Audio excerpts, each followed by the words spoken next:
यूँ तो दुनिया में बड़े-बड़े क्रांतिकारी हुई हैं, लेकिन नेपाल में जो इतिहास बना, वो अलग तरह का इतिहास बना।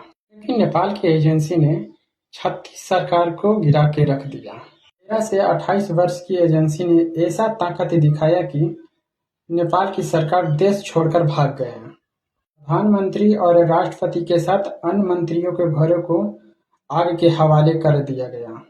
ये कोई साधारण आंदोलन नहीं था। ये एक ऐसा डिजिटल तूफान था जो बिना किसी नेतृत्व के 7 प्रांतों और 78 जिलों को आग के हवाले कर दिया गया। नेपाल के आकाश में नोट उड़ रहे थे, घरों में आग लगी थी और सड़क पे युवा था।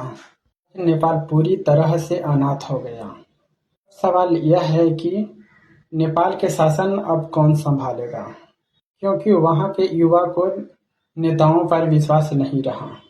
यह है कि नेपाल के सरकार वहाँ के लोग या कोई अन्य शक्तिशाली देश चलाएगी। प्रश्न ये भी है कि नेपाल के सेनाओं ने जो कमान संभाली है, वह पाकिस्तान के सेनाओं की तरह महत्वाकांक्षा तो नहीं पालेगी। सरकार चलानी है। इस क्रांति को आवाज पीछे से दिया, जो टाइम्स मैगजीन में 100 टॉप पर रहा। सरकार चलाएगी। नेपाल का अगला पीएम कौन बनेगा? साल 2008 में राजशाही से लोकतंत्र में आया। तब से लेकर अब तक 15 पीएम बन चुके हैं नेपाल का। नेपाल के प्रधानमंत्री की संख्या ही नेपाल के अस्थिरता के सत्ता के बारे में बताती है।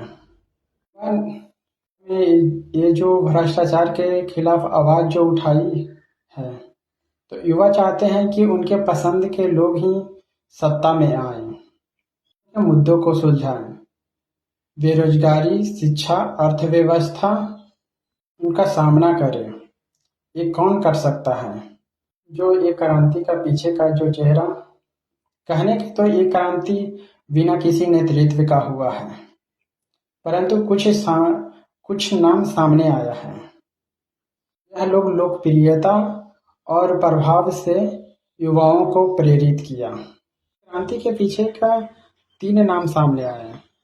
काठमांडू के मेयर वीरेंद्र शाह, जो रैपर थे, उसी से लोकप्रियता उनको मिली। और एक सुमन है और एक रवि लविछा, जो पूर्व डिप्टी पीएम थे। अपने विभाग के अंदाज और भ्रष्टाचार के खिलाफ के लिए जाना जाते हैं। हालांकि रवि लविछा को जेल में रखा गया था। जब जेएनयू ने कब्जा करना शुरू कर दिया, तब उन्हें जेल से रिहा किया गया। उनके रिहा के तुरंत बाद ही 1500 कैदियों को भी रिहा किया गया। पुलिस ने अपना चौकी हटा दिया और हालात बिगड़ती चली गई। तब वहां के सेनाओं ने कमान संभाला। नेपाल के आर्मी ने स्थिति नियंत्रण करने की जिम्मेदारी ली और रात 10 बजे हाई अलर्ट घोषित कर दिया गया। हालांकि सेना के इस कदम से यह भी सवाल उठता है कि सेना पाकिस्तान की तरह सत्ता को, लोकतंत्र को कमजोर तो नहीं करेगा, सत्ता में अपना हस्तक्षेप तो नहीं करेगा। आंदोलन दुनिया का सबसे ऐतिहासिक आंदोलन रहा। ऐसा आंदोलन जो बिना नेतृत्व के केवल सोशल मीडिया के जरिए एक देश की सत्ता को भंग कर दिया गया। अभी नेपाल पूरी तरह से शासक विहीन है। अब प्रश्न ये है सभी के मनों में कि नेपाल में शासन किसका चलेगा? सेना की, या उस मेयर का, या डिप्टी पीएम का? अगला प्रधानमंत्री कौन बनेगा? नेपाल का शासक कैसा चलेगा? इस सारे सवाल का उत्तर समय पे छोड़ देते हैं। आपको क्या लगता है? आप अपना राय हमें कमेंट में बताएं।